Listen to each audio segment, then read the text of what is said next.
Thank you. Today was a day for the leadership from Central Kenya, Mount Kenya region, to address an issue of extreme national importance. They say that the more things change, the more they remain the same. I have had occasion to talk about isolation and vilification of the people of the mountain region.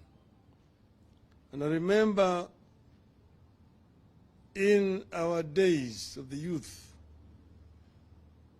during the struggle for independence, the Mau Mau War, there was all the times an announcement in the radio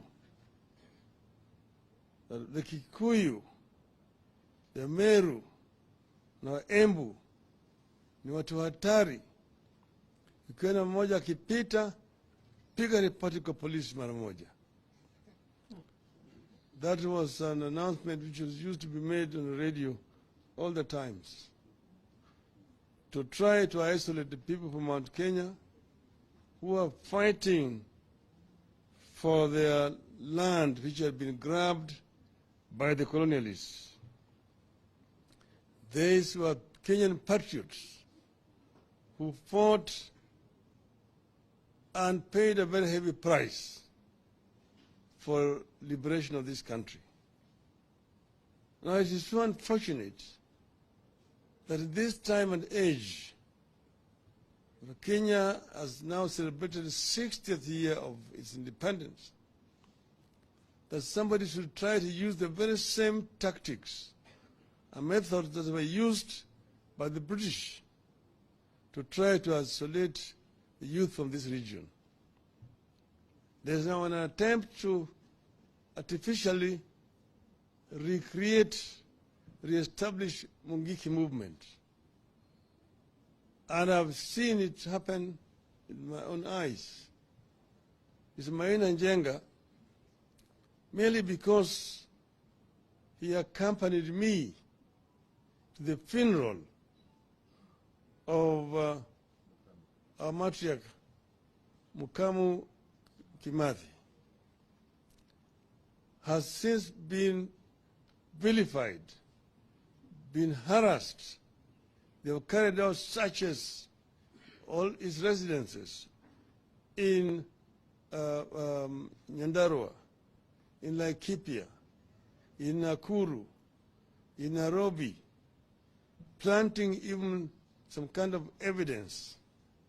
Somehow they've carried bang, at the times they're carrying guns and so on, to try to vilify him and find an excuse to arrest him, to detain him. The young youth who are themselves incensed by this harassment are now being classified as Mungiki. But you have also seen Mr. Gachagua run around all Central Province talking about alcoholism among the youth,